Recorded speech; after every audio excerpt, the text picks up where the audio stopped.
जय हिंद सभी फौजी पेंशनर बंधु। आज आपके लिए बड़ा ही खुशखबरी भरा खबर लाया हूँ। हाँ मित्रों, जिसके लिए हम सब पिछले 5 वर्षों से इंतज़ार कर रहे थे, वह आज आ गया धमाका के रूप में। वो आरोपी 3 1 रैंक 1 पेंशन 3 थर्ड वर्जन। हम लोगों ने अभी वो आरोपी 1 देख लिया, 2 देख लिया और अब 3 देखने जा रहे हैं।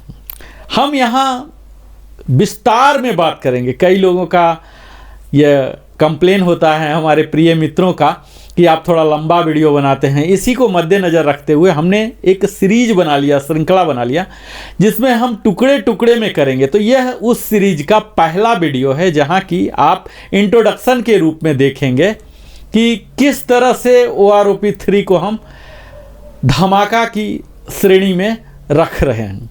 तो यहाँ आप देखेंगे इस वीडियो के तहत कि OROP 3 जो कि लगभग सबको धमाका के जैसा ही लगेगा, लगभग 90% जो रैंक हैं, क्वालिफाइंग सर्विस वाले हैं, ग्रुप वाले हैं, इनको लाभ हो रहा। कुछ लोग ऐसे हैं सूबेदार या कुछ लोग जिन्हें नहीं हो रहा है, तो वह भी एक धमाका के साथ आगे बढ़ें और फिर इसका रिवाइज वर्सन होगा। आप इस वीडियो में देखेंगे कि मैं संक्षेप में OROP का इतिहास के बारे में बात करूंगा, इसके माइलस्टोन, अभी तक कौन कौन से स्टेप्स इसने OROP 3 पूरा कर लिया, इसके कौन कौन से खास बिंदु हैं, इस पर हम आप पर चर्चा करेंगे। और OROP 3 के क्या क्या लाभ हैं, फायदे हैं, इसके टेबल के एनालिसिस, तमाम बात को हम आपके समक्ष प्रस्तुत आज करने जा रहे हैं।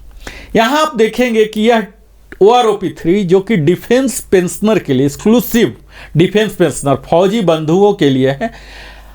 हालांकि हमारे ही डिफेंस डिपार्टमेंट में ही जो सिविलियन काम करते हैं उनके लिए लागू नहीं है, सिर्फ फौजी बंधुओं के लिए जो यूनिफॉर्म में रहते हैं और उनके परिवार के पेंशनर, पारिवारिक पेंशन जो वीर नारियां होती हैं, वो भी कवर हो रहे हैं।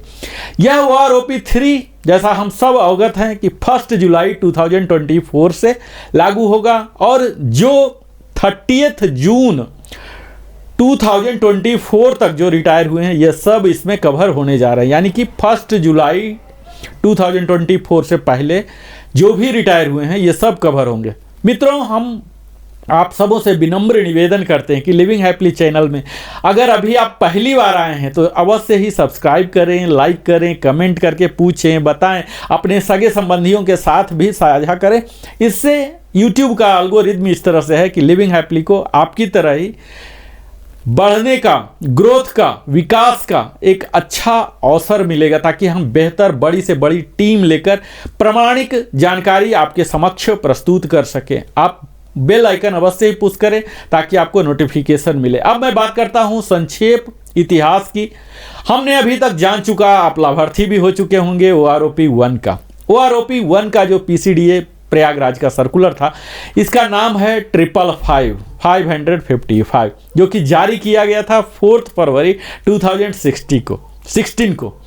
इसके एप्लीकेबिलिटी का जो डेट था 1 जुलाई 2014 से, जो कि 4 किस्तों में 4 इंस्टॉलमेंट में हमें एरियर मिले थे। और जो वीर नारियां हैं, फैमिली पेंशनर हैं या अवार्डी हैं, इन्हें सिंगल एक मुश्त लमसम में दिया गया था। इसके बाद आता है OROP 2। OROP 2 का सर्कुलर का नंबर जो है 666 है, जो कि इशू किया गया था 20 जनवरी 2023 को।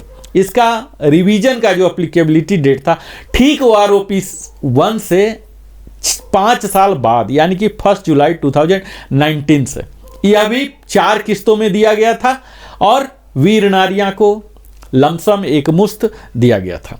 अगर OROP 3 के लाइन माइलस्टोन की बात करें कि क्या क्या दूरियां अभी तक ये कवर कर लिया, तो सबसे पहले जो गवर्नमेंट ऑफ इंडिया के द्वारा कैबिनेट अप्रूवल इसे मिला, इन प्रिंसिपल सैद्धांतिक जो अनुमोदन मिल गया इसको सबसे पहले। उसके बाद OROP 3 का नोटिफिकेशन हो गया, जो कि 10 जुलाई 24 को मिनिस्ट्री ऑफ डिफेंस के द्वारा किया जाता है, लेटर नंबर 1, ये letter number so and so के द्वारा। तीसरा माइलस्टोन है कंकरेंस मिल गया इनको फाइनेंस डिवीजन, जो इनके अंदर ही है, फाइनेंस मिनिस्ट्री के अंदर ही 12 अगस्त 2024 को इनको मिल गया था। इसके बाद अगला आता है पॉलिसी लेटर जो कि बड़ा ही अहम है, जो अभी सबसे रिसेंट घटना है। DESW जो कि department of ex serviceman welfare ministry of defence ministry के अंदर ही सेना भवन न्यू दिल्ली में स्थापित है। यह 4 सितंबर 2024 को ये पॉलिसी लेटर जारी किया और इसी पॉलिसी लेटर पर ही आगे की कार्रवाई संपूर्ण निर्धारित है। इसी पॉलिसी लेटर का ही एग्जैक्ट जो भी टेबल दिए, जो भी पॉलिसी, सब PCDA प्रयागराज के द्वारा लागू होना है, जारी करना है। OROP 3 का सर्कुलर आपने अभी तक देखा कि 555 OROP 1 का था, 666 OROP 2 का था, तो हम अनुमान कर सकते हैं कि 777 OROP 3 का होने वाला है।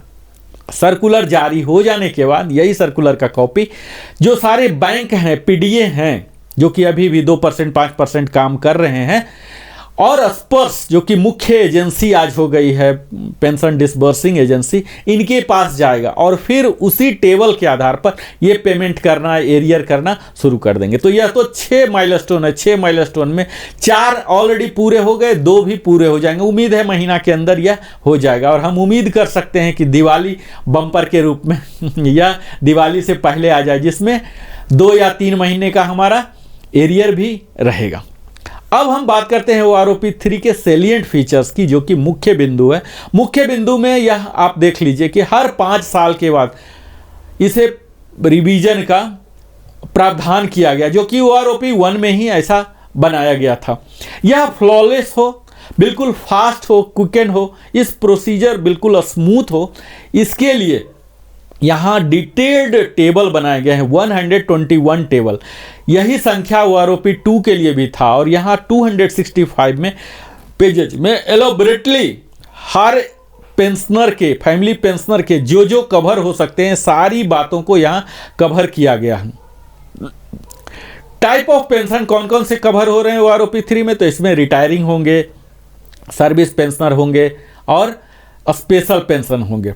यहाँ OROP 3 में डिसेबिलिटी के तहत आते हैं invalid, liberalise disability, war injury pension including disability element, impairment relief होते हैं, वार इंजरी एलिमेंट होते हैं, वार इंजरी रिलीफ होते हैं। तो ये सब कवर होने जा रहे हैं। अगला है इसमें ordinary, special, liberalise family pension cover होंगे, जो कि किसके लिए कवर होंगे, तो यहाँ कमीशन्ड ऑफिसर रहेंगे, ऑनरी कमीशन्ड ऑफिसर, जिसमें ऑनरी फ्लाइंग ऑफिसर होते हैं, ऑनरी फ्लाइट लेफ्टिनेंट होते हैं, JCO होते हैं, जिसमें JWO वारंट ऑफिसर, MWO होंगे, ये सब कवर होंगे, और अदर्स जिसमें सार्जेंट, कपल, LSC, AC ये सब कवर होते हैं।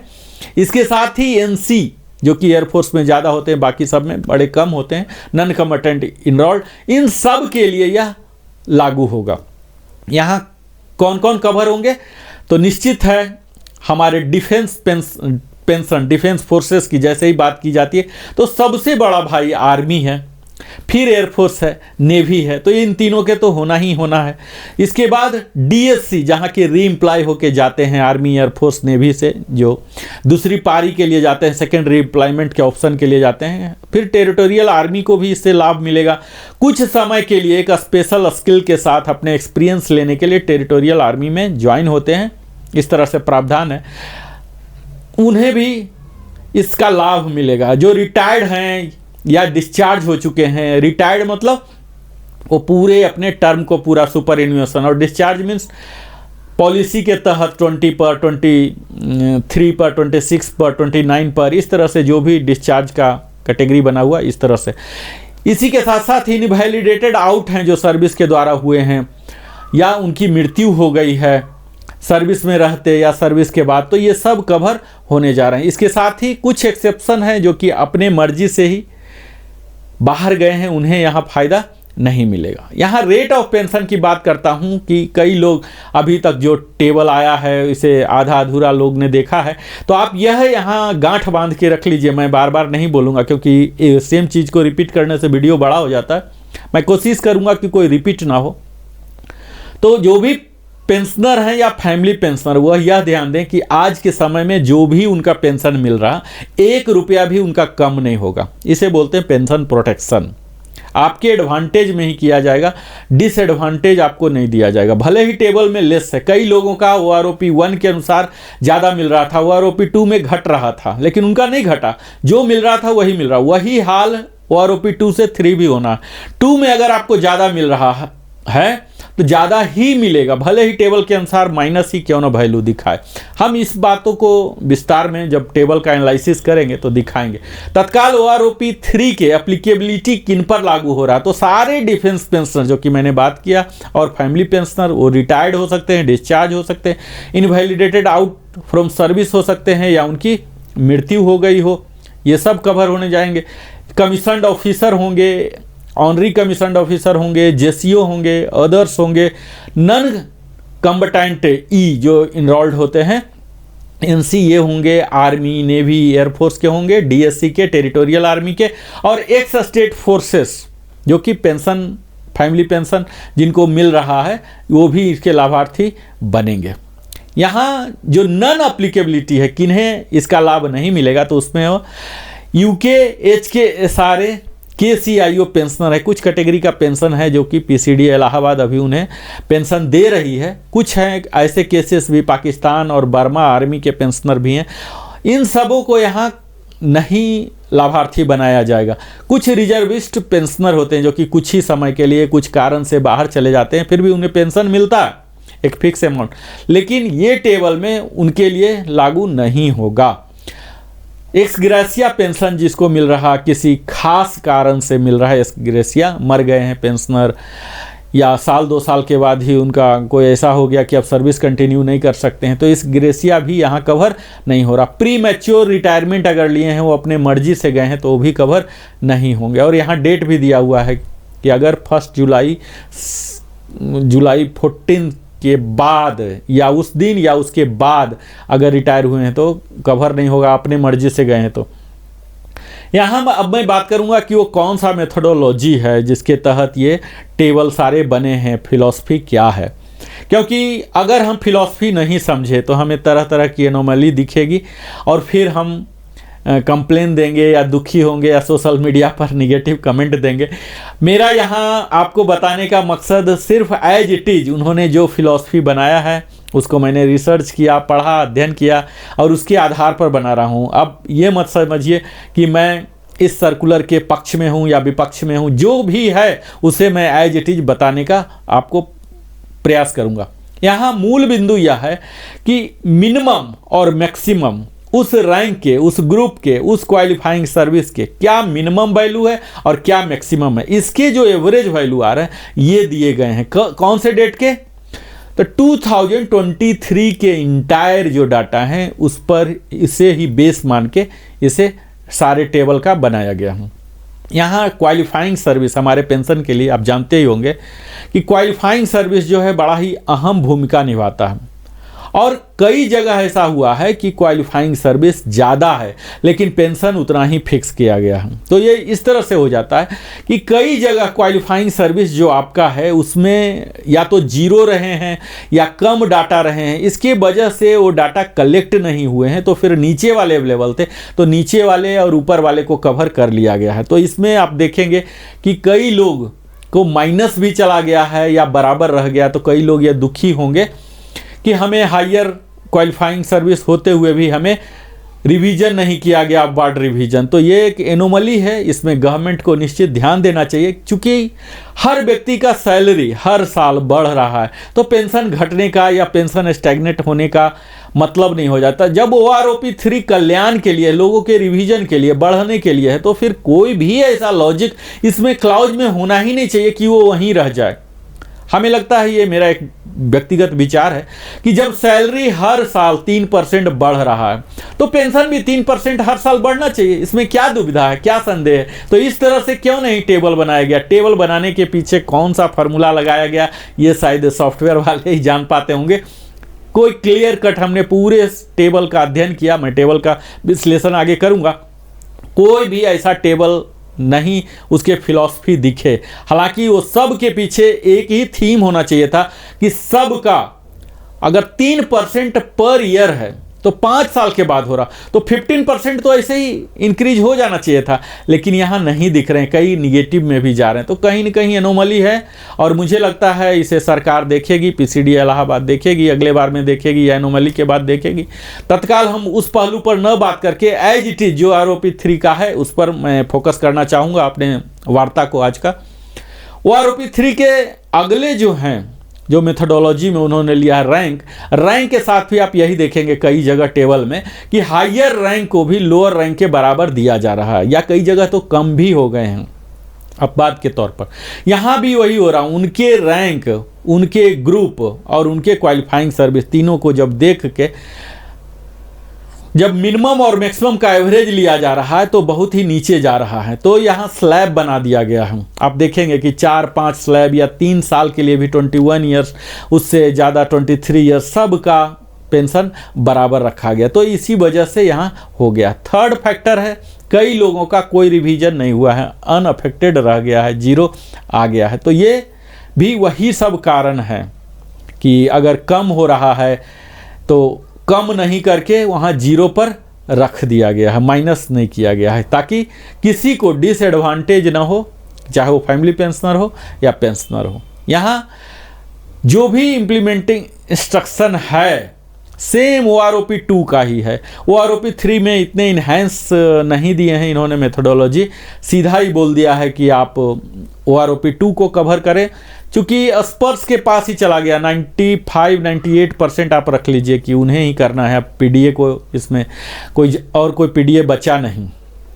और बाकी जो भी टर्म एंड कंडीशन थे वो सब वो आरोपी 2 को ही कॉपी यहाँ किया गया है और सीधे बता दिया गया है कि आप उसी के अनुसार होगा।